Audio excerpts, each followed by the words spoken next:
If we're not clever about this, no one will get to your brother. I will.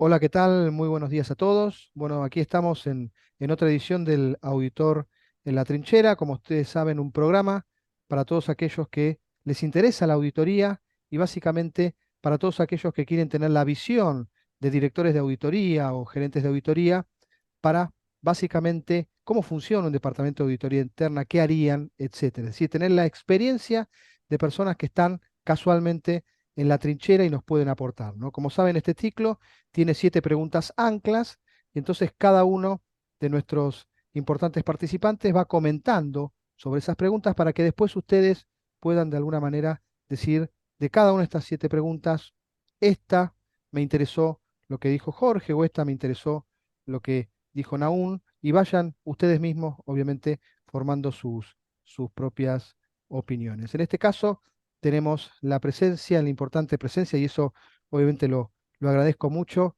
de Jorge Vadillo. Jorge, muchísimas gracias realmente por estar acá. Pero con todo gusto, Javier, feliz de poder estar aquí en este espacio y participar. Y bueno, por cierto, gracias también por el aporte y contribución que haces continuamente a la profesión en tus redes y con actividades como este programa, con un formato distinto que sin duda contribuye al desarrollo continuo de la auditoría interna. Bueno, gracias, gracias.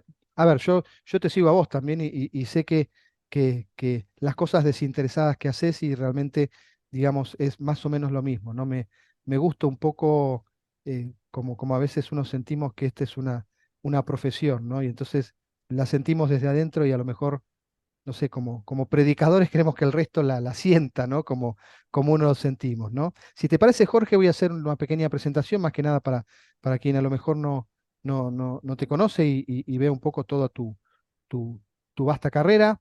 A ver, Jorge Vadillo cuenta con más de 26 años de experiencia en auditoría interna, financiera, de gestión forense e informática. Trabaja en la compañía japonesa CSM Mineral Lumina Cooper, Chile, como gerente de auditoría interna, riesgos y compliance. Fue presidente de la Fundación Latinoamericana de Auditores Internos FLY del 2014 al 2017 y 2017 al 2021. Fue presidente del DIA Ecuador del 2010 al 2012 y actualmente es miembro del directorio del DIA Chile y miembro del Comité de Certificaciones Profesionales del IA Global.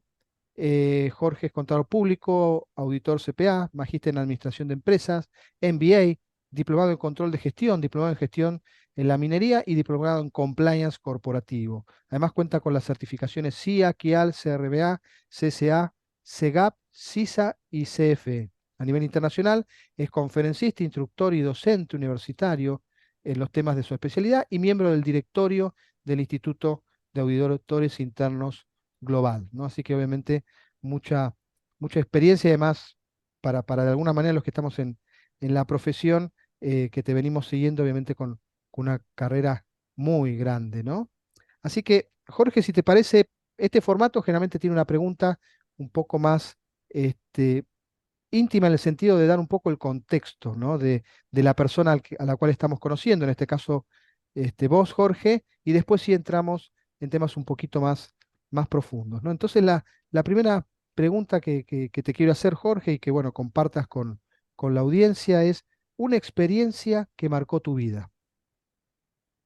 Y bueno, muchas gracias, Javier, nuevamente, bueno, por el espacio y por partir con una pregunta de este tipo. Bueno, el formato me encanta, un formato de conversación, es una propuesta distinta, muy buena, pero además partir con una pregunta en lo humano. Eh, Así que, bueno, en ese sentido yo había pensado, digamos, para esta pregunta, compartir algo que de verdad marcó mi vida a temprana edad y conectado con eso una anécdota también con uno de mis primeros jefes. Bueno, algo que sin duda marcó mi vida tempranamente fue un accidente que yo tuve. Claro, quizá pocos lo conocen, obviamente, de quienes me conocen mi lado profesional, pero claro, la familia y los amigos cercanos de esa época saben que yo tuve un accidente, así un poco como que en breve, era cerca de Navidad, 23 de diciembre, yo tenía 21 años, salía del trabajo, usualmente salía del trabajo en horario un poquito tarde, por temas del trabajo, pero esa tarde justo se me ocurrió salir temprano. Dije, no, ok, bueno, es 22 de diciembre. Dije, ok, bueno, voy a salir temprano el 22 de diciembre. Salí como a las 4 de la tarde del trabajo. Yo estudiaba en la universidad en esa época y quise salir un poco más temprano para llegar más temprano a las clases de la noche. Eh, y claro, al salir, al estar en la parada para tomar el bus, viene una camioneta a tremenda alta velocidad, da mal la curva, se sube a la vereda donde estábamos las personas esperando el bus y el impacto fue de lleno contra mí, contra, escaso en la pierna derecha. Y claro, eso generó una fractura no expuesta, pero una fractura total del fémur con un corte de la femoral. Y en lo médico, claro, me llevaron inmediatamente a urgencia, pasé la noche, me operaron de la fractura, pero había un riesgo que era el de embolia grasa pulmonar, que esto era que cortada la femoral, la médula, al ser un hueso de una persona joven, esa médula está completa, entra al torrente sanguíneo, que es lo que finalmente ocurrió. Entonces salí de la noche, a la noche me operaron de la fractura, salí a recuperación, estaba todo relativamente bien, los doctores sabían de este riesgo y lo estaban monitoreando, de si la grasa de la grasa de la médula entró al torrente sanguíneo o no y dónde va a parar. Y claro, al día siguiente me desperté, al poco rato de despertar, empecé a sentir asfixia, ahogo. La grasa fue a parar a los pulmones. Eso médicamente se conoce como embolia grasa pulmonar. Los pulmones básicamente con la médula adentro no podían expandirse porque tenían grasa que los juntaba y dificultaba y hasta imposibilitaba respirar. Bueno, eso generó que vaya a terapia intensiva, tuvieron que sedarme, pasé un par de días sedado con respirador para poder mantenerme y pasé en terapia intensiva 21 días en terapia intensiva y luego 2 meses más hospitalizado para ir recuperándome de eso. Eso la verdad que para mí em, marcó mucho mi vida. Yo tenía 21 años, estaba a mitad de mi carrera universitaria, partiendo en lo laboral y bueno, fue un golpe fuerte. Se sintió mucho ahí, claro, el respaldo de familias sobre todo, también el cariño de los amigos del momento y bueno, la fe en Dios, por supuesto para afrontar una situación tan difícil, porque claro, en algunos puntos de ese tramo, el riesgo incluso vital estaba ahí presente, digamos, un poco el riesgo que puede esto ser incluso como tener un resultado fatal. Finalmente, de eso marcó mi vida en términos de, bueno, mirar el mundo con otra perspectiva a esa temprana edad. Yo en algún momento decía, pero ¿cómo este accidente tan complicado? Recién partiendo en la universidad, recién partiendo en el trabajo, y la recuperación en total tomó un año porque también quedé comprometido con la pierna un tiempo, no podía mover el pie, los dedos, eso demoró un año en recuperarse. eh, y, y bueno, de eso yo saqué, bueno, fortalecida mi perspectiva, bueno, mi fe y mi perspectiva también de la vida, valorar la vida, las cosas sencillas, las cosas importantes, la resiliencia, aunque aquella época cuando yo tenía 21 años la palabra no existía, no existía, ahora es como uno dice resiliencia, está después de la Sí, pandemia, ahora está es una súper palabra que sí, yo trato de ver en el pasado y eh, no, no decía resiliencia, ahora es cuando todo es resiliente y no es una palabra que surgió en los últimos años, es cierto. Y claro, como que con la pandemia se agregó al vocabulario, resiliencia, está ahí ya, es parte del día a día. Antes no existía, pero era, no sé, perseverancia, ganas de salir adelante. Y bueno, siempre me gustó estudiar, desde aquellos momentos me gustaba estudiar. eh, pero ese año en particular para mí fue importante porque había voces que decían, no, mira, la verdad que mejor que pierda ese año de universidad, tiene que recuperarse, priorice un poco la recuperación. Otros decían, no, pero si quiere estudiar, que estudie, le va a hacer bien. Y ese año en mi universidad, en esa época eran años de escolar, años universitarios de 9 meses, no eran semestres, sino ciclos anuales. Y los primeros 3 meses los hice en el hospital. En el hospital, mis amigos me llevaban las tareas, yo las hacía, se las hacía llegar al profesor y el primer trimestre lo hice desde el hospital. Así que ese fue un evento que marcó mi vida. ¿Qué me dejó? Bueno, eh, una enseñanza de perseverancia, que, bueno, uno puede caer, pero que tiene que encontrar la fortaleza para levantarse y salir adelante. Y bueno, la fe en Dios y bueno, la fuerza con la familia. Ese es un evento que marcó mi vida y que quería compartir aprovechando esta primera instancia. Mira, ahí yo destaco, me noté el tema que es interesante, ¿no? Y que, a ver, yo no tuve una experiencia así, pero es el tema de perspectiva, ¿no? Cuando uno puede realmente poner las cosas, ¿no? A veces uno da las cosas por sentado, ¿no?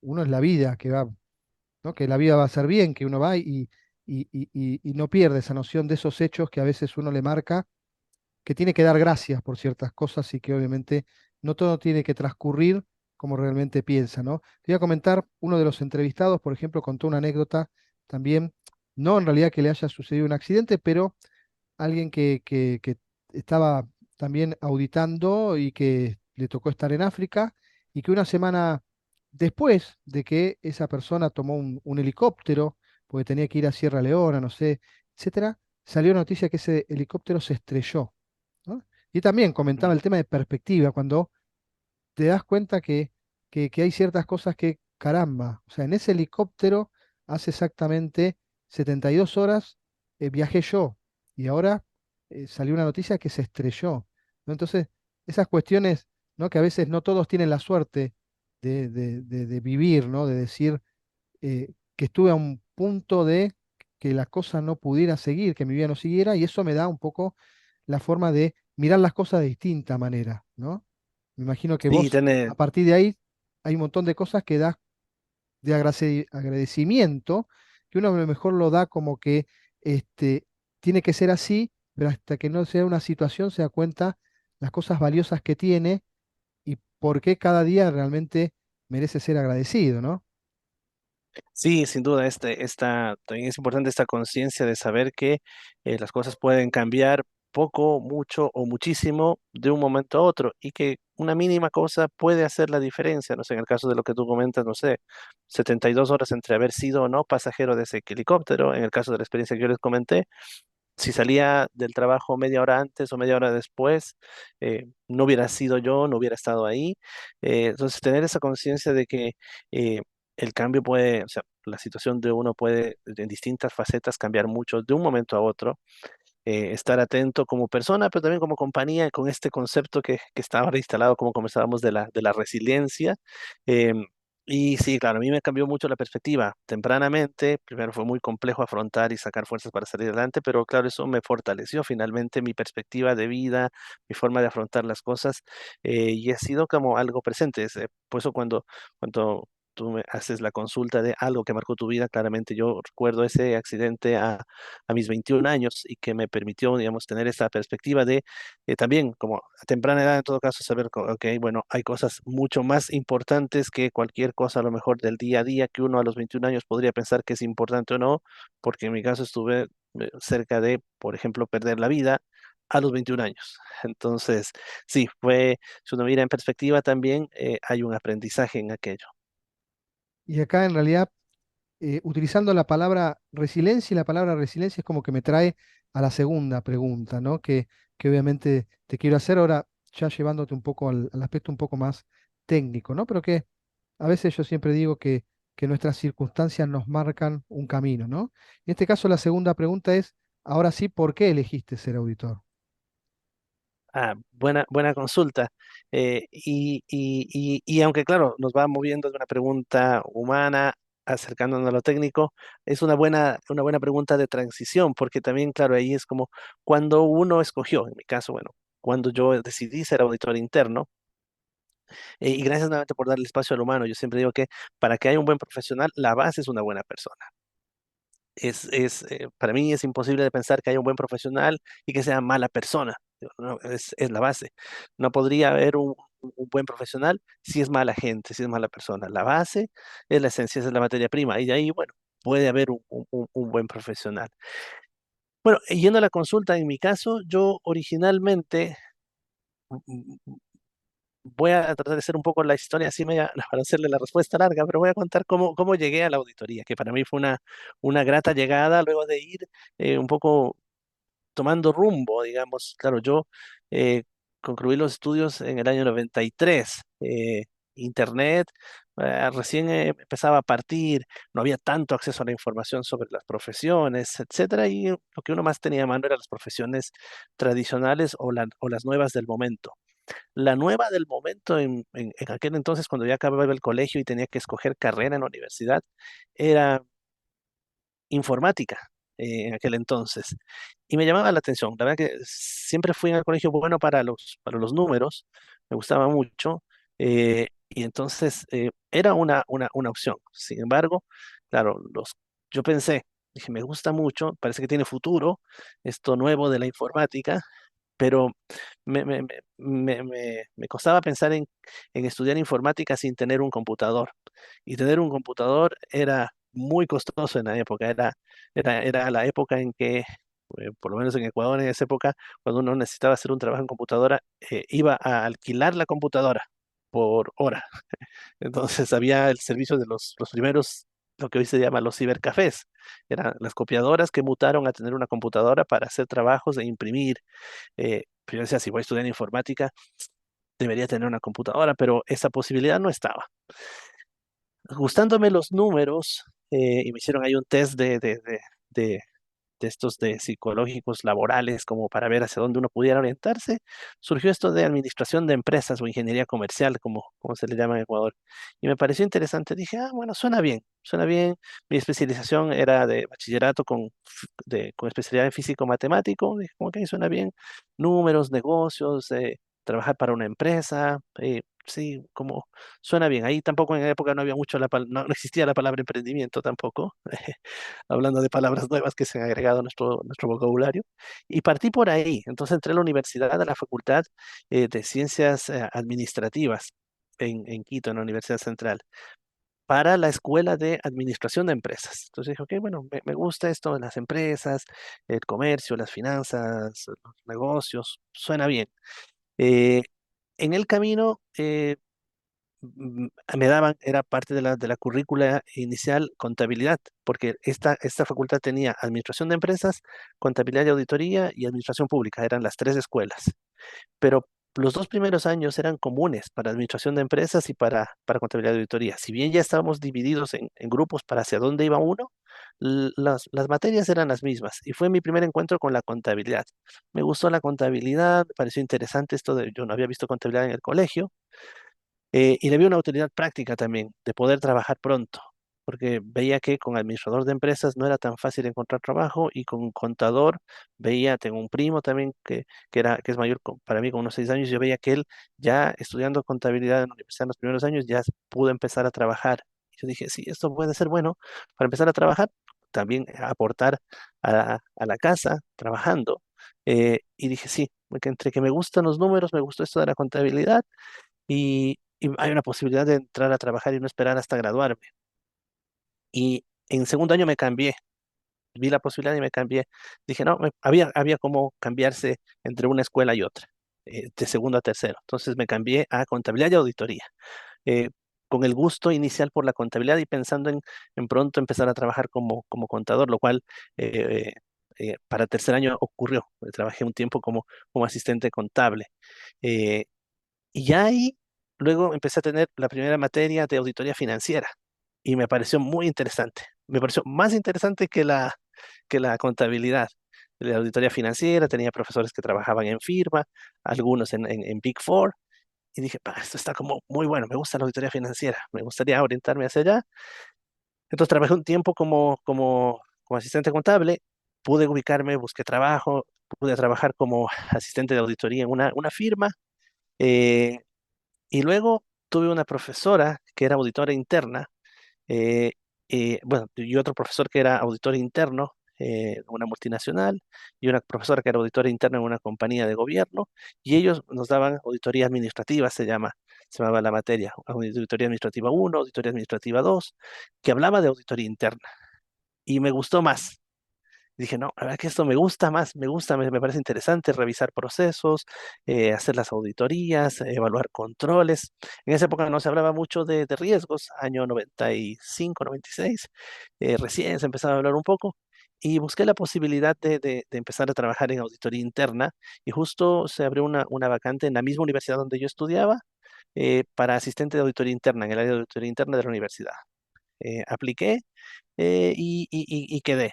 Eh, Esto fue en el año 95 más o menos. Yo estaba como que en 96, yo estaba en tercer año de la universidad. Y ese fue mi primer trabajo como auditor interno, eh, año 96, de asistente de auditoría en la universidad donde yo estudiaba. Ahí trabajé durante 2 años y de ahí en más hasta hoy han sido 26 años en donde la mayor parte de estos 26 años he trabajado en auditoría interna, digamos. Entré a la profesión, me enamoré de la misma y ahí me quedé. Así que un poco resumiendo, mi tránsito fue, no tuve la luz de saber que existía la auditoría interna como profesión cuando entré a la universidad, pero partí pensando en la informática, me moví partí pensando en la administración de empresas, para tercer año me cambié a contabilidad y auditoría, me empezó a gustar la auditoría financiera externa, pero aterricé en la auditoría interna y gratamente ahí me quedé hasta hoy. Ahí te hago una pequeña consulta, salgo un poco del hilo, pero creo que es importante porque hay un patrón común. ¿Vos, Jorge, pensás que los profesores que tuviste te de alguna manera orientaron a lo que sos? Es decir, por la forma que te dieron o algo, vos pensás que los profesores, porque ahí escuchaba que en función de los profesores es como que vos fuiste también reorientando un poco, ¿no? En la medida que me comentabas. ¿Vos pensás que esos profesores tal vez ayudaron a que vos puedas orientar a lo que sos ahora? Sí, buena consulta, Javier, y gracias. Por eso yo creo que es bien importante lo que uno pueda hacer, por ejemplo, desde la profesión, quienes ya estamos en la profesión, para compartir que la auditoría interna existe, se hace, cómo funciona, lo que pueden hacer los institutos de auditores internos con las universidades para dar una luz temprana y quienes hacen o hacemos docencia universitaria también, un poco poner en la mesa, es transmitir lo que es la auditoría interna como profesión, eh, las oportunidades e interesantes desafíos que presenta la auditoría interna. Y en mi caso, sí, los profesores fueron los que marcaron, digamos, un poco el gusto me gustó la contabilidad, le vi una utilidad práctica de trabajar pronto, pero luego los profesores que tuve de auditoría financiera supieron transmitir lo interesante que era el mundo de las firmas auditoras y el trabajo de auditoría financiera y vino ese gusto. Pero luego, eh, estos profesores que tuve que me daban en aquella época lo que se conocía como auditoría administrativa, pero que en gran medida era auditoría interna. Yo veía que trabajaban ellos en auditoría interna, eh, supieron transmitir esa pasión por la profesión, eh, con la que me identifiqué y enganché. Entonces, sí, sin duda, la verdad que lo que los profesores y lo que los profesionales podamos hacer para las nuevas generaciones, para animarles a entrar a la profesión de auditoría interna es importante. Por eso coincido, yo creo más o menos que buenos profesionales muchas veces y en el ámbito universitario marcan un poco tendencia, ¿no? Y eso, como vos decís, eso es lo bueno, tal vez de que a lo mejor profesionales con experiencia y todos también estén inmersos, bueno, en los institutos de auditores, en las propias universidades, que participen, porque obviamente poder transmitir esa pasión, ¿no? Y creo que, que cuando nosotros nos estamos formando en ese nivel, si tenemos un buen profesional, que nos transmite pasión. A mí me ha pasado también, es como que nos transmite y nos sutilmente nos orienta porque nos muestra algo que tal vez no conocemos y nos marca una especie de tendencia. O sea que también creo que en eso es interesante ver cómo a veces los buenos profesionales y en el ámbito universitario nos terminan guiando a la profesión. Por eso está bueno que nosotros también como profesionales también si tenemos la suerte de estar en universidades y poder transmitirlo, porque es un buen, digamos, como decimos acá en la Argentina, semillero de potenciales auditores, y sabemos transmitirle bien la pasión de ser auditor, ¿no? Justamente, sí. A ver, hacer esa labor, transmitir a las futuras posibles nuevas generaciones. Me encantó el término del semillero. Ese es el semillero de los futuros profesionales en distintas ramas, incluida la auditoría interna. Para mí es muy grato, por ejemplo, bueno, yo en paralelo a mi actividad profesional siempre he dado clases ya varios años. Bueno, dando clases, bueno, en experiencia profesional tengo 26 años, de experiencia de dar clases, por lo menos deben ser de esos 26 unos 20, 21 años. A estas alturas, claro, me encuentro con alumnos o exalumnos que igual ya tienen eh, 20, 15, 12, 10 años de experiencia y es grato para mí ver que algunos de esos alumnos en Ecuador, Chile o en algunos otros países donde he podido dar clases de pregrado o posgrado, algunos de ellos se han orientado hacia la auditoría interna. Para mí es muy grato y cuando se acercan a saludar, eh, ver que puse mi granito de arena y que de alguna manera encendí o ayudé a encender esa llama por el cariño por la auditoría interna como profesión. Totalmente de acuerdo.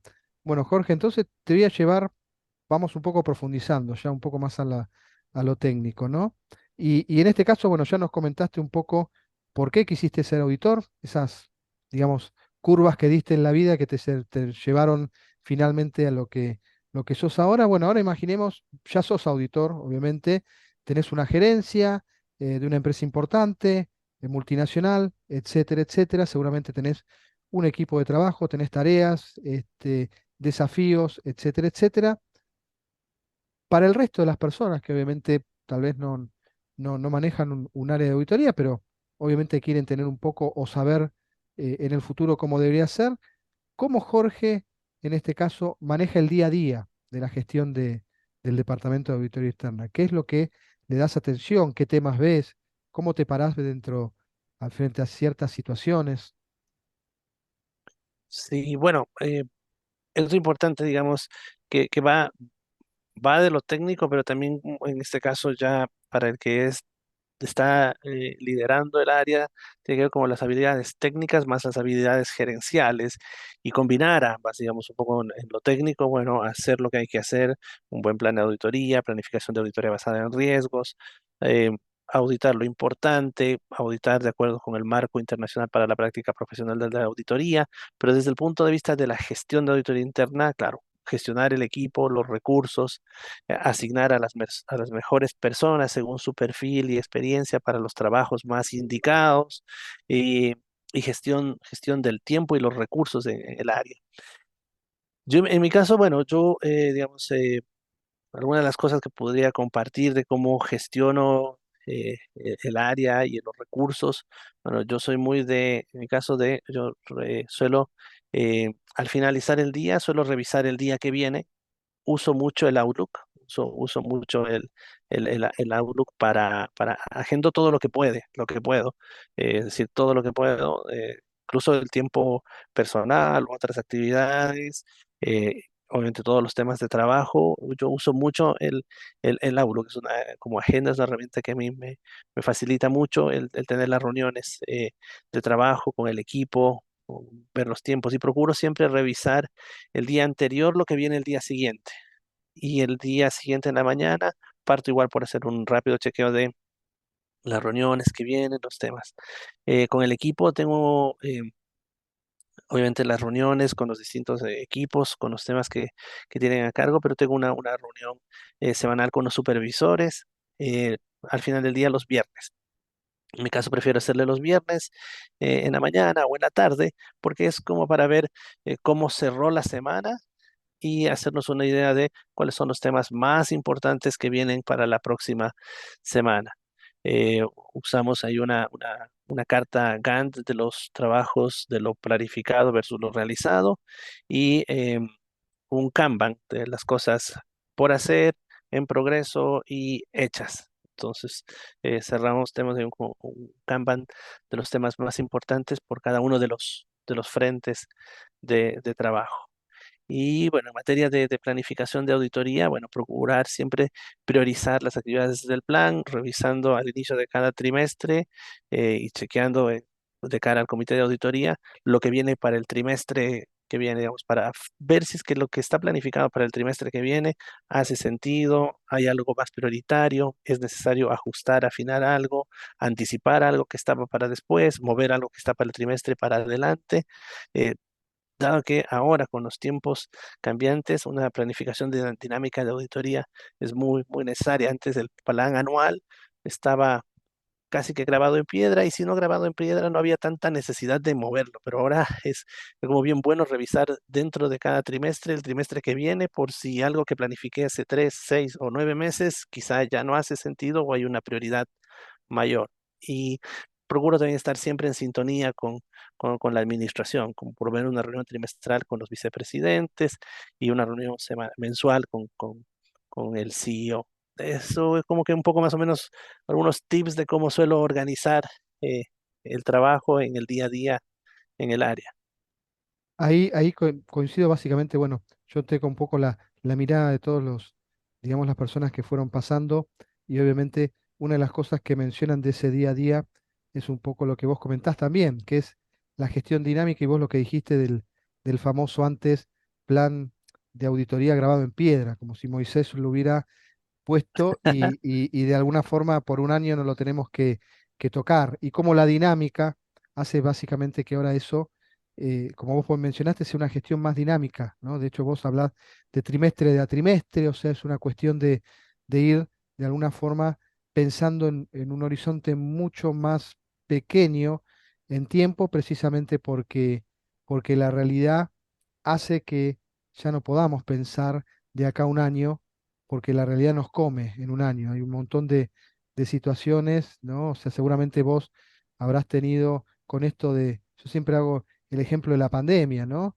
Que si uno hacía el plan anual y lo hacía en noviembre, teóricamente se enteraba que en China, en algún lugar de por ahí, hay algún raro virus, y en marzo los aeropuertos cerraban y uno de repente y tenía un problema de continuidad de negocios porque muchas empresas tenían que cerrar o planificar su fuerza de trabajo, cómo iba a funcionar con determinadas normas de sanidad, ¿no? Y eso fue en 3 meses. O sea, si teníamos el plan anual de Moisés, obviamente nos devoraban la realidad, ¿no?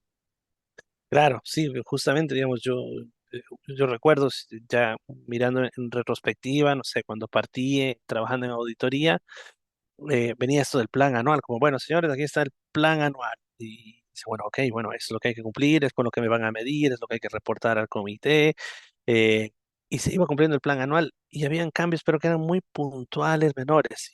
Y uno mira hoy, no, bueno, hoy hay una necesidad de una planificación dinámica de auditoría, incluso tener un horizonte más allá de solo un año, un plan roll forward, ojalá quizá de unos 3 años, y en donde siempre voy agregando un año, porque también a veces también había esta práctica de no solo tener un plan anual, sino tener un plan de 3 años o de 5, pero era de 3 años y cuando se acaban esos 3 años yo hacía otros 3 años. Y claro, y ahora uno dice, no, que es de 3 años, pero el año que viene revisa esos 3 años, ajusta y agrega uno.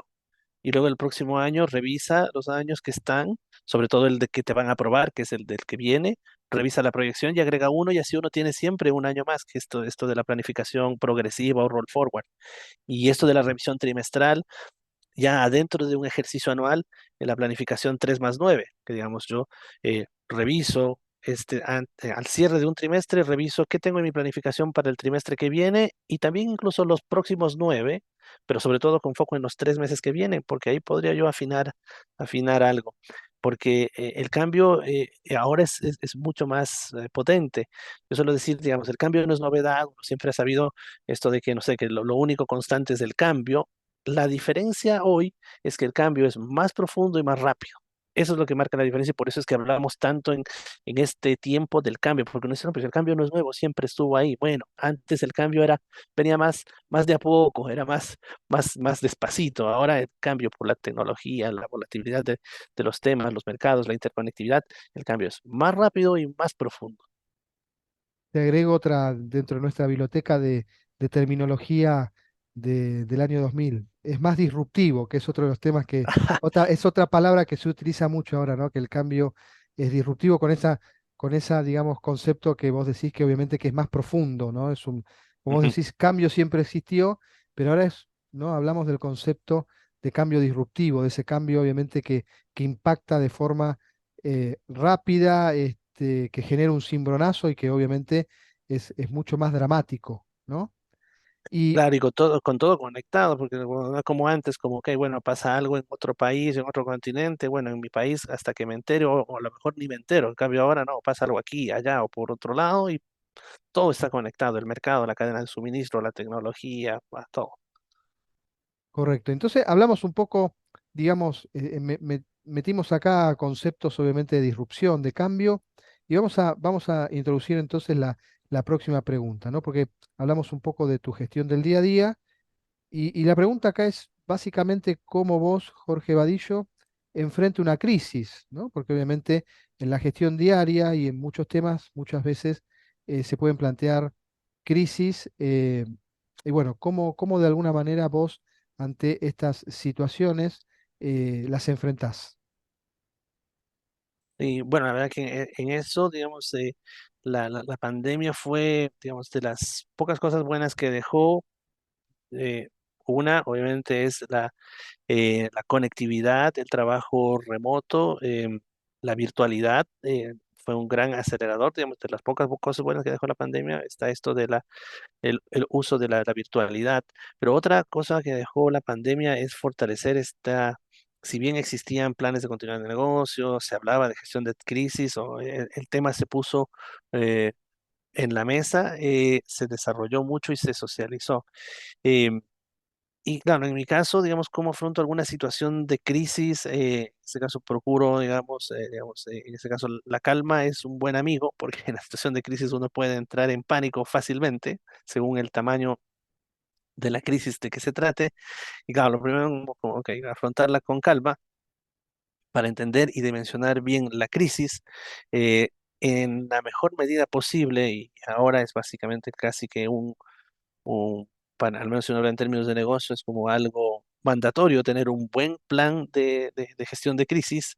eh, con esto de los cisnes negros, ya no solo pensar en qué hacer si me pasa A, B o C cosa, sino como, ok, qué hacer si me pasa A, B, C o qué cosa, o algo que yo ni siquiera sé que podría pasar, pero que me puede afectar de manera tremenda, estar preparado. Entonces, ya no solo pensar en qué hacer si pasa algo que puedo prever o hoy imaginar, sino incluso lo inimaginable hoy, pero tener este plan de gestión de crisis.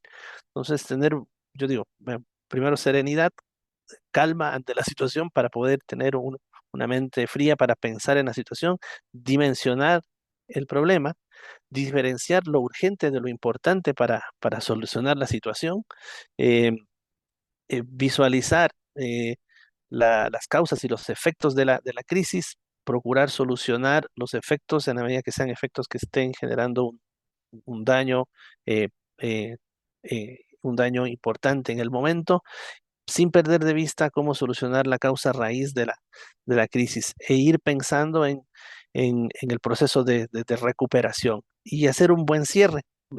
Digamos, ya pasada la tormenta y cuando llega la calma, importante hacer el cierre, porque a veces uno se olvida de hacer el cierre. Entonces, recordar que parte importante de la gestión de crisis, claro, estar preparado antes de la crisis, saber cómo manejarla durante la crisis, pero un post-crisis, que usualmente va enmarcado en el tema de las lecciones aprendidas o por aprender, qué cosas yo debería retroalimentar al área de riesgos, qué cosas debería yo actualizar, qué funcionó bien y qué no funcionó bien en mi plan de gestión de crisis y en la recuperación, y así de cada crisis salir más fuerte, salir fortalecido, tener un aprendizaje. Perfecto. Ahí yo me comentabas la calma y yo recuerdo un refrán, no sé si era de Napoleón o quien sea, de vísteme despacio que estoy apurado, ¿no? Que siempre me decían Mm, ese refrán, ¿no? Para de alguna manera dar esa perspectiva, que ante los momentos más complicados eh, hay que, como decimos por acá, bajar un cambio y de alguna manera tener un poquito más de serenidad. Y el otro tema que rescato es básicamente el tema de en todas las situaciones el análisis causa-raíz, ¿no? Yo por la facultad y un montón por también, obviamente, la profesión lo conocía, pero en el caso particular, mi esposa, que es gerente de calidad en una empresa, obviamente me introdujo mucho más en el concepto mucho más teórico de causa-raíz, de espina de pescado, o sea, de un montón de cuestiones, de darme en cuenta realmente la importancia de que los hechos que generan una determinada situación, ir hasta la causa raíz, la que realmente genera el hecho, ¿no? O sea, no dar aspirina, sino que realmente saber esto proviene de esto, de este lugar, y saber apuntar, ¿no? Y eso requiere toda una metodología también bastante, bastante precisa y que creo que no muchas veces los auditores tenemos bien en claro, ¿no? A veces no sé, y eso tal vez es otro tema. Damos recomendaciones y cuestiones que a lo mejor al auditado no le cierran porque no direccionamos realmente al origen, ¿no? Y hacemos un buen análisis de cuál realmente son las causas para poder darle una solución que le aporte valor, porque le estamos diciendo realmente recomendaciones que apuntan al origen del problema, ¿no? A través de métodos como los 5 por qué y un montón de cosas como para ir profundizando, ¿no? Pero me acordaba en esto en colación porque obviamente ya lo vengo viendo tal vez en LinkedIn y todo, esto de también muchos la importancia que le dan a un apropiado análisis de causa raíz, ¿no? Y la importancia que el auditor tiene que hacer también de esto. En este caso vos lo estás aplicando obviamente a una crisis y poder obviamente después direccionarme en tus acciones, ¿no? Sí, pero la verdad que es muy bueno tu comentario, porque el análisis de causa raíz que viene sobre todo desde el otro mundo, del mundo de la calidad, eh, de la mejora continua de los procesos, es muy importante que nosotros lo sigamos trabajando, fortaleciendo en auditoría interna, porque también orienta mucho nuestro aporte, porque digamos, nosotros encontramos observaciones que solamente son desviaciones de que sucede algo cuando debería suceder otra cosa. Y entonces ahí uno tiene los cuatro elementos del hallazgo: condición, criterio, causa, efecto. Sucede una cosa cuando debería suceder otra, por una causa que es bien importante identificarla, y ahí es importante que nosotros podamos llegar a la causa raíz, sobre todo si es que la observación es importante, porque podemos llegar incluso a la causa secundaria, pero es importante que haga con alguna técnica, diagrama de pescado, los 5 porqués, como decías tú, bueno, profundizar para ir a la causa raíz, porque nosotros tenemos condición, criterio. Su condición debería sucede una cosa, criterio, qué es lo que debería suceder, causa, a qué se debe, y el efecto, que puede ser un efecto real, que sería un problema, o un efecto potencial, un posible problema, es decir, un riesgo. Pero claro, yo siempre digo, cuando hablo de este tema, digo, nuestras recomendaciones deben apuntar a la causa, a solucionar la causa, y ojalá no cualquier causa, sino la causa raíz. Está bien recomendar sobre los efectos, si es que hay que recomendar para que solucione un efecto, pero eso no deja de ser una recomendación que soluciona los efectos, es una solución temporal, un paño de agua tibia de alguna manera el problema, pero ir a la causa raíz es solucionar el problema de fondo, pero claro, no siempre es fácil y es importante que los autores tengamos esta conciencia, sobre todo en las observaciones que ameritan, bueno, ir a la causa raíz del tema. En mi caso, para mí fue muy importante. Bueno, he trabajado en varias industrias a lo largo del tiempo. También trabajé en firma auditora y ahí también pude estar en varias industrias, pero en los varios últimos años, en los últimos 12 años he trabajado en minería, y para mí ha sido muy importante acercamiento cuando he hecho auditorías técnicas o procesos core del negocio, porque para mí es grato de que las áreas técnicas operacionales, mina, planta, procesos, ellos tienen mantenimiento, ellos tienen muy internalizado esto del análisis de causa raíz. En salud y seguridad para analizar los accidentes, en mantenimiento para revisar las fallas de los equipos, en planta para revisar las fallas en el proceso productivo. Y para mí ha sido un interesante aprendizaje e incorporar y trasladar eso, por ejemplo, a mi trabajo de auditoría, porque un análisis de causa de raíz agrega mucho valor cuando uno hace observaciones, comentarios y recomendaciones en los reportes. Sí, yo comparto que creo que es algo que a lo mejor es un skill que está bueno tener como, además como tú dices, y como de alguna manera siempre se dice, ser asesor de confianza, aportar valor, obviamente tenemos que apuntar realmente a quien nos está de alguna manera recibiendo ese informe se dé cuenta que nuestro aporte realmente le está sirviendo, ¿no? Y no esos a veces que uno dice esas recomendaciones que uno más que nada está hablando sobre el efecto y hace una recomendación muy genérica que no sé, tengo problemas de personal o algo, bueno, contratar más gente. Y eso obviamente Claro, va soluciones temporales que se quedan en la temporales, superficie pero vayamos, pero ¿por qué y necesito que, más gente? claro. Y necesito más gente porque, como tú dices, hay un problema en esto. ¿Y por qué hay un problema en esto? Y ahí al final decir, en realidad lo que yo te tengo que recomendar es que tal y tal cosa hagas porque ese es el problema, ¿no? Si no nos quedamos en lo genérico y ahí es como el que lo lee, agarra el informe, se lo guarda y dice, bueno, gracias. Y siente que ¿no? Que no, Claro muchos claro que no, el no le aporte ponen. no fue de fondo, claro que fue una recomendación, a veces incluso una A obviedad, veces una obviedad, ¿no? Sí. o gracias por avisarme lo que ya Mm, sabía, mm. o una recomendación que no está alineada o que no empatiza con la realidad del negocio. Entonces, es importante esto de profundizar y en la medida de lo posible, digamos, desarrollar, mantener, fortalecer este skill de análisis de causa raíz.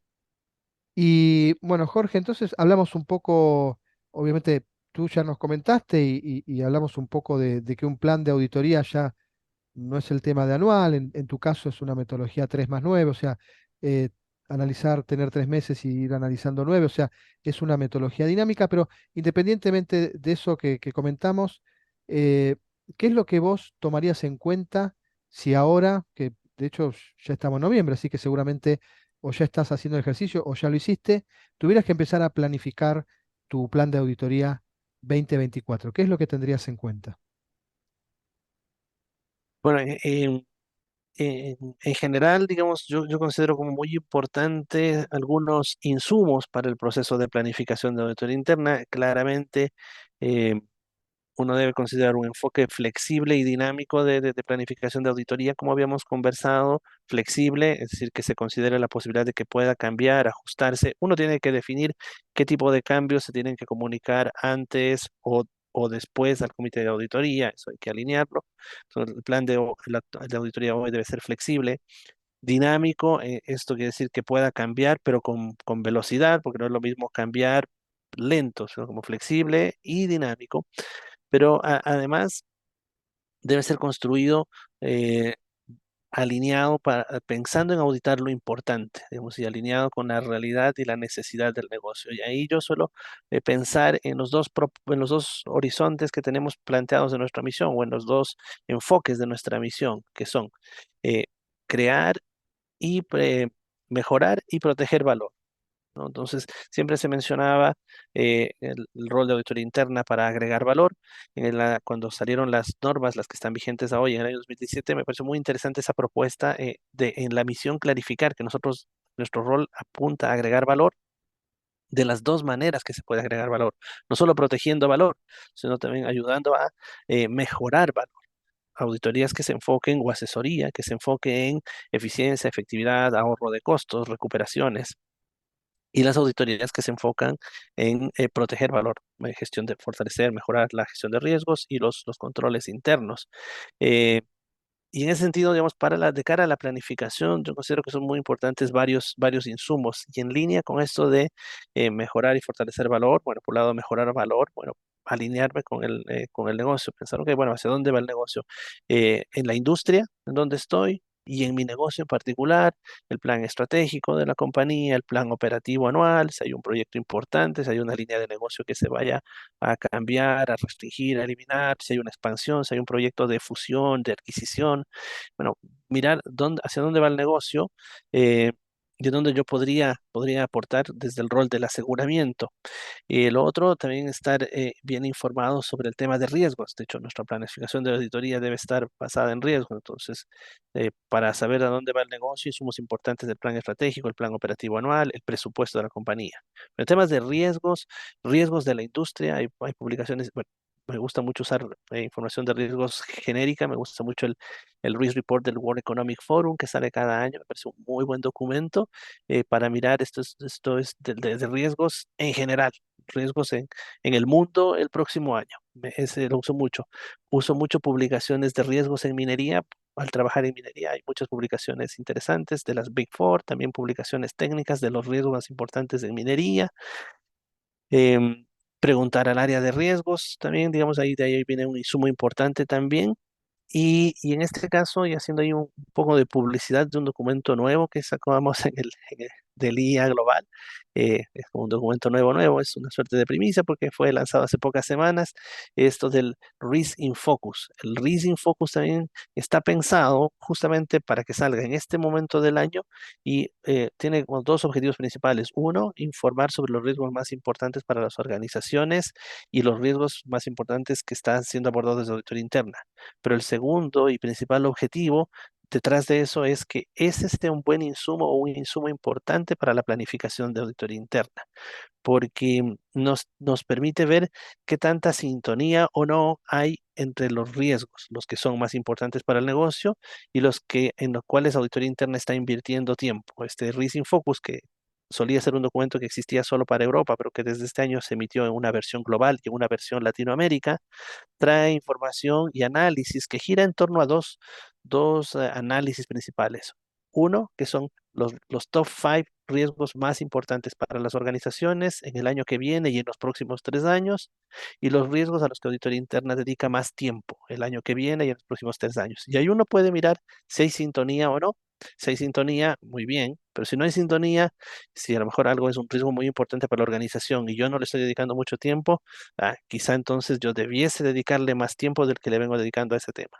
Y viceversa, si hay un tema al que yo le estoy dedicando mucho tiempo, un riesgo al que le estoy dedicando mucho tiempo y no es tan importante para el negocio, quizá yo estoy a lo mejor sobre revisando algo, dejando de revisar otra cosa más prioritaria.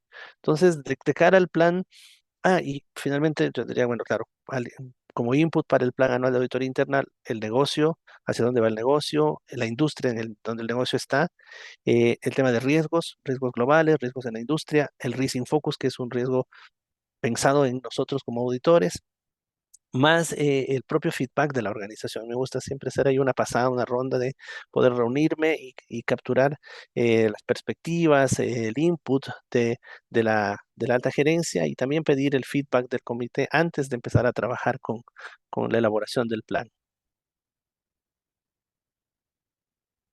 Bien, perfecto. Yo ahí justamente cuando tú mencionabas todos los elementos, el World Economic Forum, que yo también es un documento muy importante, pero bueno, me acordaba que tú lo dijiste mucho, el Rising Focus, ¿no? Que está recién salido, si se puede decir, del horno, su versión latinoamericana, ¿no? Que está ahí y de hecho el análisis que hiciste, de alguna manera yo también lo hacía porque como tú decías, yo tengo los top 5 de riesgos, pero también tengo el esfuerzo que le dedique el departamento, ¿no? Y como tú decías, hay que ver esa sintonía, porque muchas veces, eh, no sé, yo veía en el Rising Focus LATAM riesgos que están apareciendo, como el riesgo de cambio climático o los riesgos de la disrupción digital, que a veces uno veía que están creciendo, que tal vez no se les destina tanto, que están un poco descalzados, ¿no? A veces entre recursos y lo que significa, ¿no? Ese es un análisis bastante preciso, ¿no? Como para hacer, y como tú decías, tenemos la posibilidad ahora de tener algo que está hecho por directores de auditoría interna locales. Por lo tanto, siempre cuando uno tenía ese material, lo tenía de Europa, que Europa a veces ciberseguridad, esos riesgos a veces son muy parecidos todos, pero bueno, son realidades distintas y siempre es bueno bajar un poco, ¿no? A por lo menos pares nuestros que opinan de un contexto propio latinoamericano que no es el mismo que Europa, ¿no? Sí, sí, sí, la verdad que es muy grato que esta vez, bueno, que como bien tú mencionas, digamos, el Rising Focus ha venido existiendo ya hace algunos años y se hacía en Europa, por un grupo de países de Europa, eh, eh, en, eh, en el contexto de la Asociación de Institutos de Auditores Internos de Europa, pero era de Europa y uno lo tomaba como un documento útil e interesante, pero siempre con esta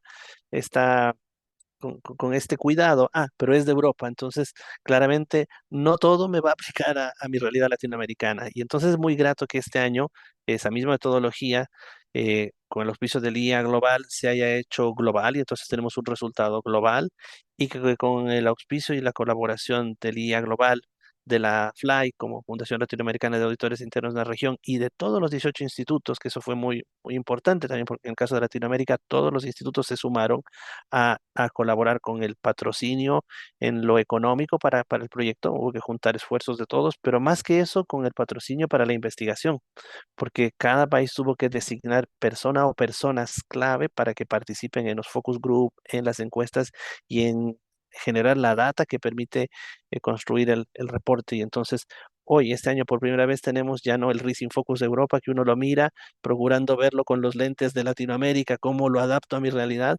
En cambio, hoy ya tenemos un Rising Focus global por regiones y una de ellas es Latinoamérica.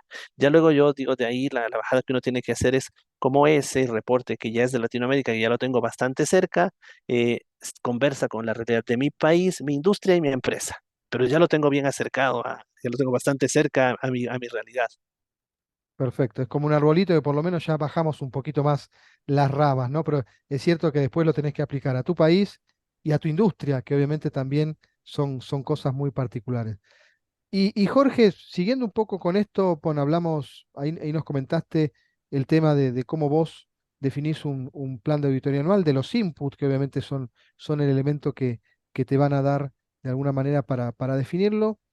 Ahora te llevo un poco al ámbito de no sé si la futurología, tal vez futurología, porque obviamente, como hablamos un poco, que el contexto actual está muy acelerado, entonces a veces dar esas predicciones es medio imposible, pero bueno, igualmente te hago la consulta, ¿no?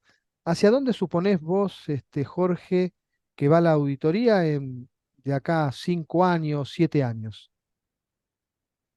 Sí, bueno, ese también es una pregunta interesante y gracias por considerarla esa dentro del formato.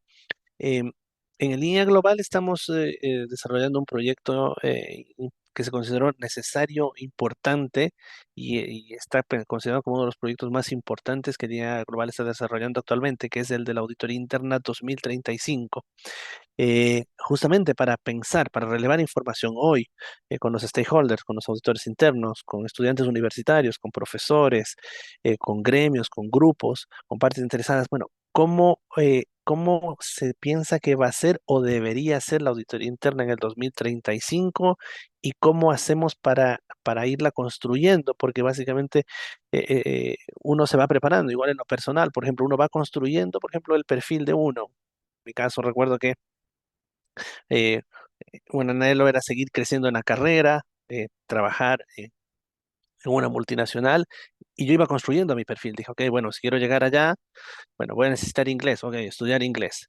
Pero me va a ayudar mucho el trabajar en una Big Four. Bueno, ok, vamos a provocar y ver qué ocurra. Perfecto, trabajé en una Big Four.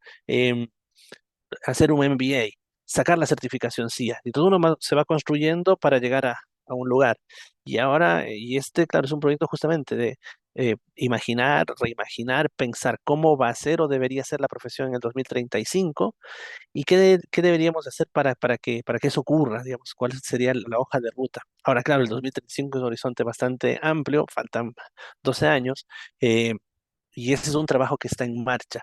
Pues, sin embargo, pensando en este plazo más cercano, un horizonte de unos 5 años, igual la profesión va a cambiar. Y ahí yo quisiera destacar algunos elementos que uno ya va mirando de este cambio. De hecho, conversábamos que el cambio siempre ha existido. La diferencia hoy es que el cambio es más rápido y más profundo. Escuchaba, no recuerdo de quién o en qué foro la frase, pero escuchaba que nuestra generación es la que más más rápido ha cambiado la sociedad y el mundo actual es el que más el que cambios más rápidos y más profundos ha tenido comparativamente con las generaciones anteriores. Sin embargo, va a ser muy disminuido comparado con los cambios en el futuro. Es decir, estamos en un momento bisagra en donde si bien estamos teniendo un cambio tremendamente rápido y profundo comparado con el pasado, no es nada comparado con lo que viene pues, para los años por delante.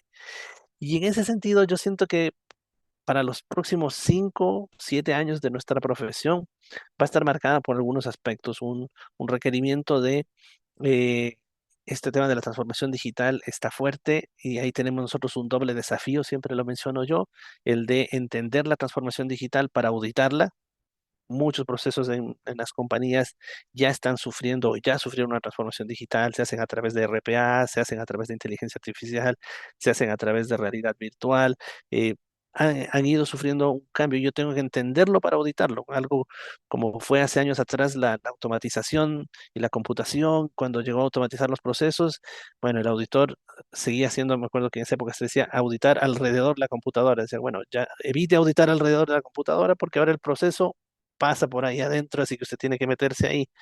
Y hoy es natural auditar controles de TI, TGCs, controles de aplicación, los controles preventivos, detectivos en los sistemas. Bueno, ahora la transformación digital es un cambio profundo y uno debe entenderla para poder auditar esos procesos nuevos. Pero el segundo desafío con la transformación digital es entenderla para ver cómo yo puedo usarla a mi favor. ChatGPT, inteligencia artificial, data analytics avanzado, RPA, etcétera. Algo que adicional, entonces, bueno, algo que va a cambiar sin duda la profesión en los 5 años de la transformación digital, entenderla para auditarla y entenderla para utilizarla. Un segundo aspecto que es importante y yo veo que la profesión va, va, va fortaleciéndose en ese sentido es lo que se conoce como los tres enfoques de la auditoría. El IA, Inglaterra ha sacado un material interesante y ya lo he visto también en algunos papers de otros institutos y de otros profesionales, que son estas tres perspectivas o estos tres enfoques para agregar valor de esa auditoría interna, que son la retrospectiva, la perspectiva y la prospectiva. Nuestra profesión partió como un análisis independiente y objetivo retrospectivo, y estaba bien y era suficiente en su momento. Luego, para nosotros fue un estigma cuando se empezó a requerir más de la profesión y ser retrospectivo no era suficiente. Entonces, la profesión se reconvirtió y agregó un elemento más, la perspectiva. Entonces, claro, la retrospectiva, revisar el pasado para hacer recomendaciones hacia el futuro para que algo que sucedió en el pasado no vuelva a ocurrir. La perspectiva, tener esa capacidad de evaluar dónde está hoy el proceso, dónde debería estar y sugerir, recomendar algo que ayude en esa hoja de ruta. Pero ahora bien, y en eso la profesión, digamos, si bien se ha mantenido con la retrospectiva, que es importante y agrega valor, y ha incorporado la perspectiva para no ser solo retrospectivos, la prospectiva es algo donde la profesión está empezando a incursionar, que es esta capacidad de mirar el futuro, de estar desde el rol del aseguramiento o incluso desde la asesoría, ayudar a identificar riesgos y oportunidades emergentes y opinar sobre eso dentro de la organización y aportar en ese sentido. Entonces, un tema que va a marcar la profesión de auditoría en los próximos años es la transformación digital, también esto de tener esta claridad de estos tres enfoques, retrospectiva, perspectiva y prospectiva hacia adelante.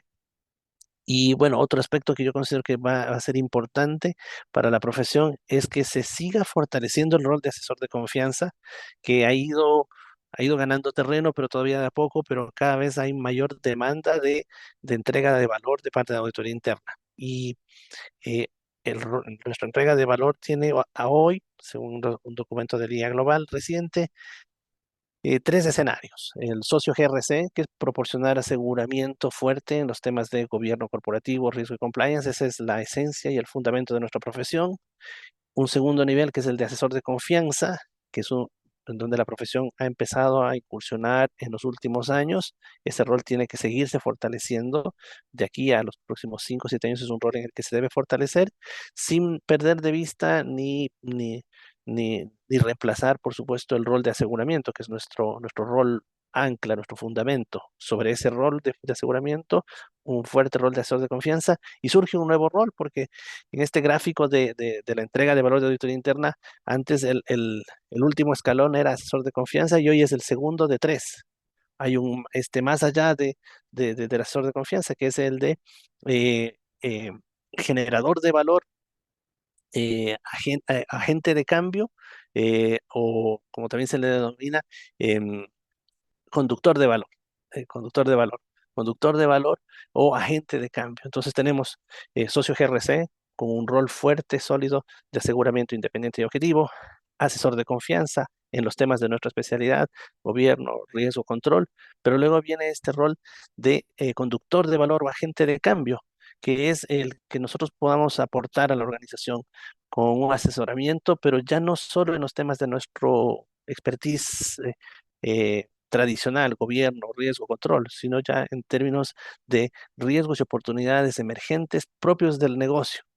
Eh, Así que yo siento que ahí también hay un desafío y una oportunidad para la profesión del futuro. Así que yo plantearía que esos son tres aspectos que van a marcar la hoja de ruta de desarrollo de la profesión hacia el futuro. Perfecto.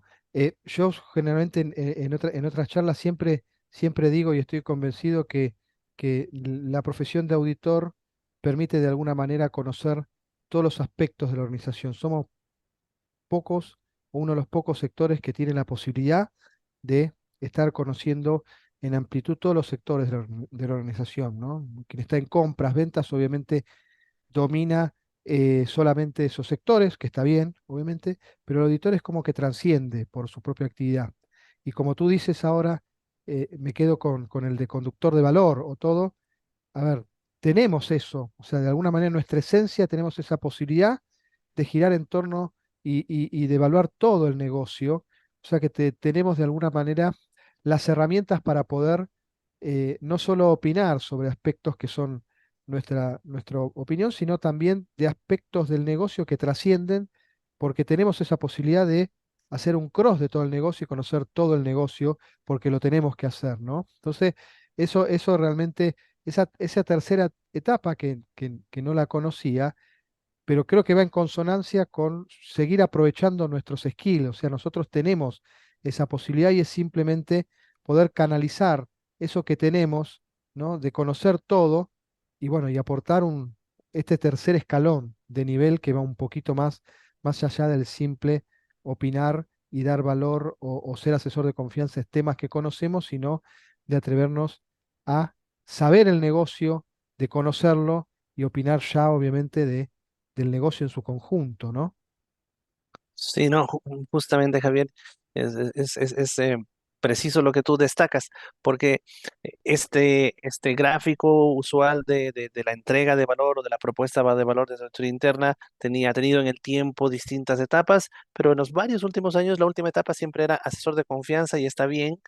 Y es un rol en que hemos ido transitando y en el que hemos ido ganando terreno y todavía hay mucho terreno para seguir trabajando. Pero como fue interesante que ahora le agregaron un escalón adicional y el asesor de confianza está ahora como en el peldaño 2 de 3. Entonces uno dice, sí, bueno, aseguramiento, socio GRC, aseguramiento sobre los temas de gobierno, riesgo y control, fuerte, nuestra esencia, nuestro pilar fundamental. De ahí agregar valor, a crecer, a dar, ser asesor de confianza en los temas cercanos a nuestra actividad, gobierno corporativo, gestión de riesgos, control interno, pero justo como mencionabas tú, nuestro rol transversal, la transversalidad de nuestras actividades, de las auditorías que hacemos, los procesos que revisamos, hacen que, claro, no solo tengamos el conocimiento y las herramientas ahí, no solo de gobierno, riesgo y control, sino de temas propios del giro del negocio.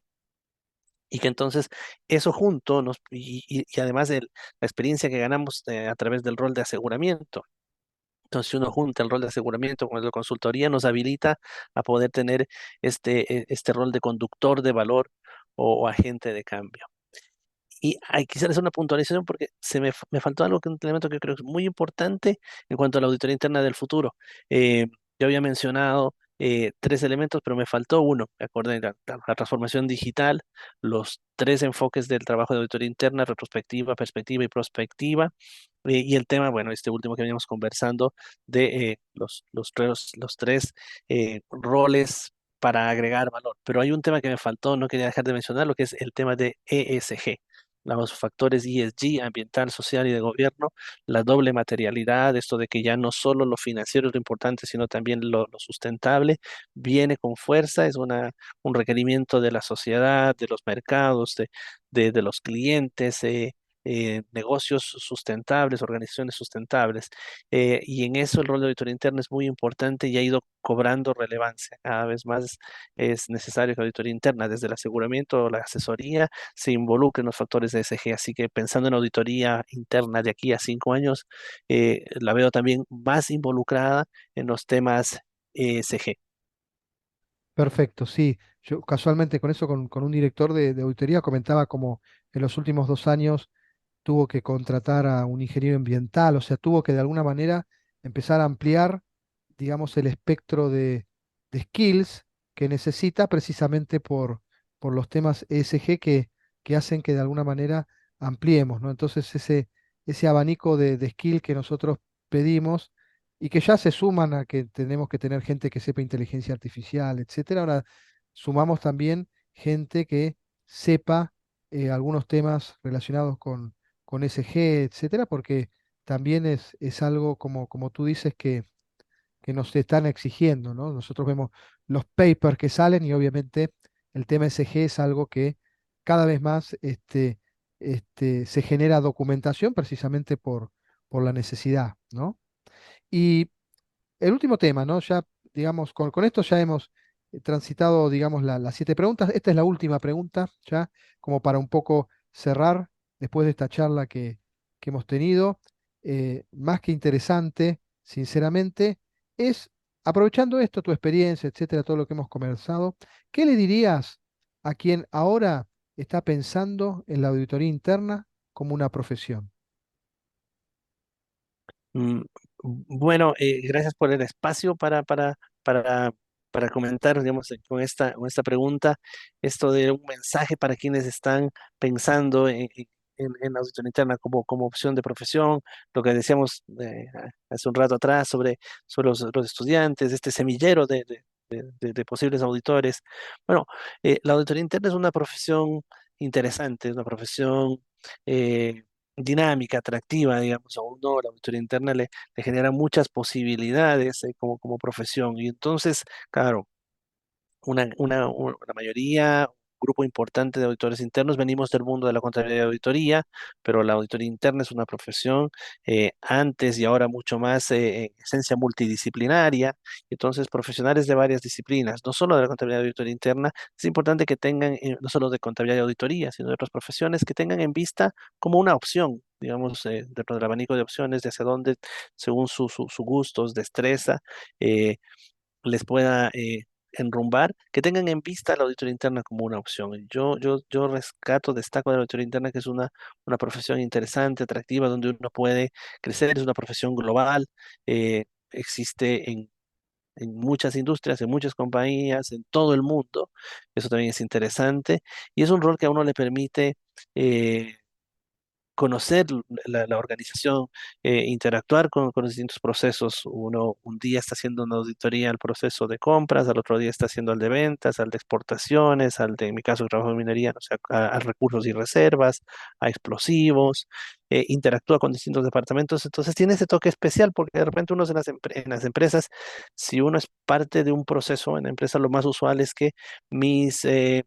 mis proveedores internos son los mismos usualmente siempre, mis clientes internos son los mismos usualmente siempre, y de repente yo hago lo que hago usualmente siempre. Y en auditoría interna uno encuentra mayor diversidad, porque uno está siempre cambiando, siempre estudiando, siempre preparándose, haciendo una auditoría en un momento, otra auditoría en otro momento.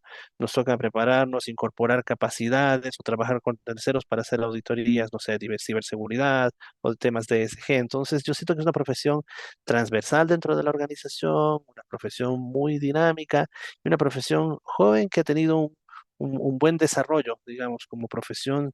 Si uno piensa, por el IA global tiene aproximadamente unos, no sé, como 80, 85 años de existir.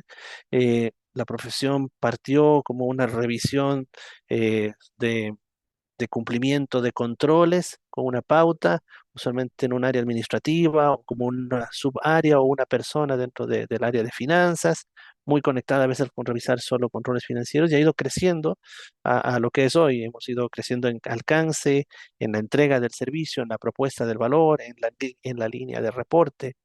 Así que es una profesión interesante, atractiva, dinámica, transversal de mucho futuro. Yo, la verdad que soy un apasionado de la profesión y invito con esa misma pasión y alegría y gusto por la auditoría a que los futuros profesionales se animen, que vean como una opción atractiva e interesante la auditoría interna. Ahí justo, bueno, yo remarco el tema que tú dijiste, ¿no? De diversidad.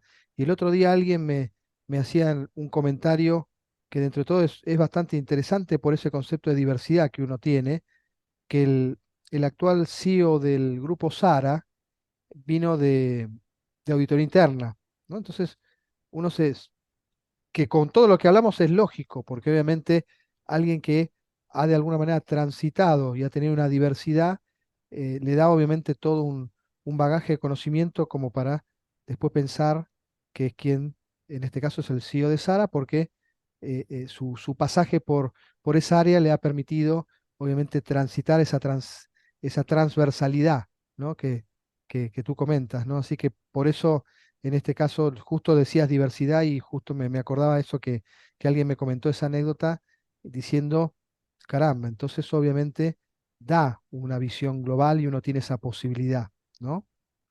Sí, y me parece muy importante, conocía del caso y de esa anécdota, y me parece muy bueno porque sí, auditoría interna, porque normalmente alguien que está en un proceso interactúa usualmente siempre con las mismas personas en la empresa y conoce su porción de la empresa, esa parte, eh, pero no tiene realmente la mirada completa, como la posibilidad que nos da la auditoría interna de tener este big picture de la compañía, conocer a varios en la empresa, a varios procesos, y conectado con lo que comentas tú, claro, hay compañías en donde tienen programa de auditor invitado, de guest auditor y de pasar por auditoría interna.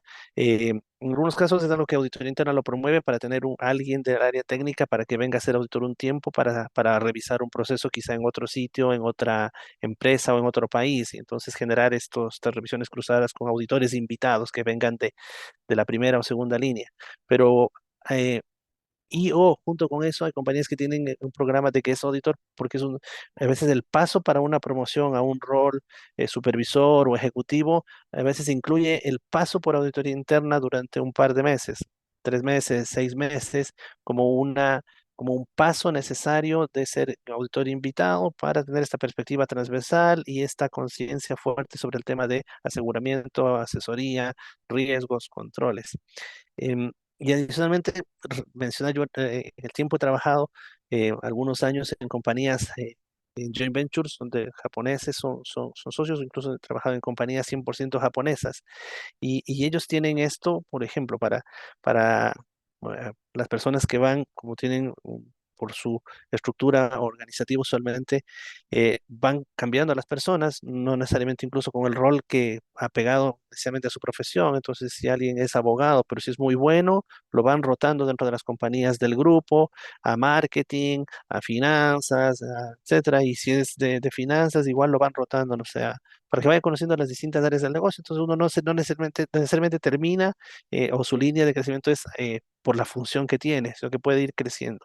Y recuerdo que cuando en una de las compañías japonesas que trabajaba, tuve en algunos casos auditores designados, invitados, que eran altos ejecutivos en casa matriz en Japón, pero que venían al joint venture a trabajar en auditoría interna, en un rol de supervisor, a trabajar conmigo. Yo sabía que eran como altos ejecutivos en en su empresa en casa matriz, venían a trabajar conmigo, me reportaban a mí en auditoría interna, aunque tenían más experiencia y eran altos ejecutivos en su casa matriz, pero era un paso. Para pasar luego a integrar, eran quienes iban a ser o promovidos a un rol incluso superior, ejecutivo ya, o a integrar comités de auditoría o directorios de las compañías del grupo. Y pasaba eh, unos 6 meses en auditoría interna. Así yo tuve en el tiempo unas 3, 4 personas en experiencias previas que, siendo altos ejecutivos en casa matriz, vinieron a joint venture a trabajar en auditoría interna para enterarse en práctica de los temas de auditoría. Perfecto, Jorge. Bueno, Jorge, te comento, bueno, ya hemos transitado, digamos, todas las preguntas. En principio, muchísimas gracias, obviamente, por tu tiempo. Te ofrezco, si querés dar un cierre o algún concepto que obviamente aprovechando que estamos charlando, quieras también este, darnos antes de despedirnos. Así que te doy la palabra como para que puedas hacer ese cierre. Bueno, em, ya digamos un poco en este cierre de esta entretenida y agradable charla. Nuevamente agradecerte, Javier, porque es grato encontrar colegas que tienen esta notoria pasión por la profesión, que destinan o destinamos tiempo a promover la profesión, a difundir, a destacar el valor de auditoría interna. Así que agradecerte por en general por lo que tú haces en redes, en la academia, en la profesión, digamos, eres un líder de opinión que aporta a nuestra profesión de manera importante, con espacios como este, por ejemplo, un formato interesante, atractivo, distinto.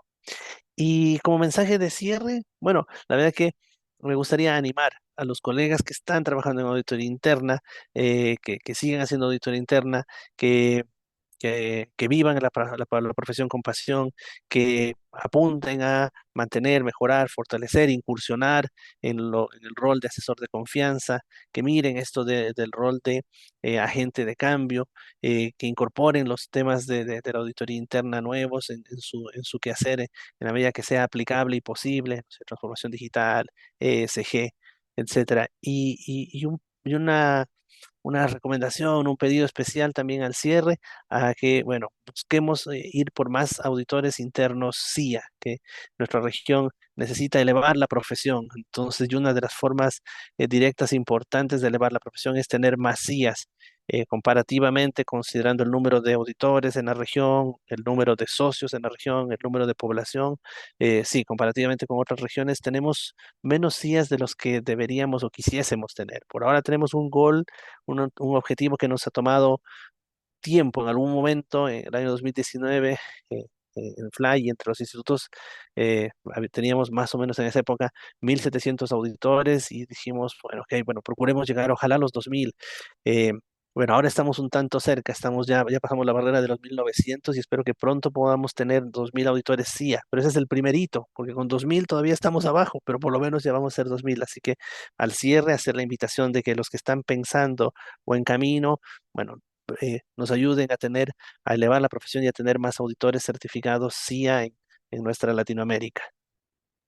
Perfecto, Jorge. Además, el CIA uno sobrevive. Sé que una instancia que exige, pero yo también lo comparto, da mucho conocimiento. O sea, obviamente, muchas de lo que uno aprende en el CIA, a veces uno no lo sabe, ¿no? O sea que eso es lo formador que es, no es simplemente dar un examen, sino que si uno hace los cursos o ve el material que necesita, muchas veces se da cuenta que hay cierto material que después uno lo toma para llevárselo a sus sectores, ¿no? Porque obviamente aporta valor, ¿no? O sea, no es simplemente una certificación por hacerla, sino que mucho del contenido, y doy fe, muchas veces cuando uno hace el CIA se da cuenta de un montón de cosas que no sabe. Así que el conocimiento es muy integral también de lo que es CIA, ¿no? Así que en ese sentido comparto totalmente. Bueno, Jorge, ahora sí, nuevamente te agradezco sinceramente por el tiempo. Hemos estado hora y pico, pero ha pasado bastante bien. Creo que ha pasado rápido y eso es señal que obviamente los temas han fluido muy bien y ha sido una charla, como tú dices, muy, muy amena.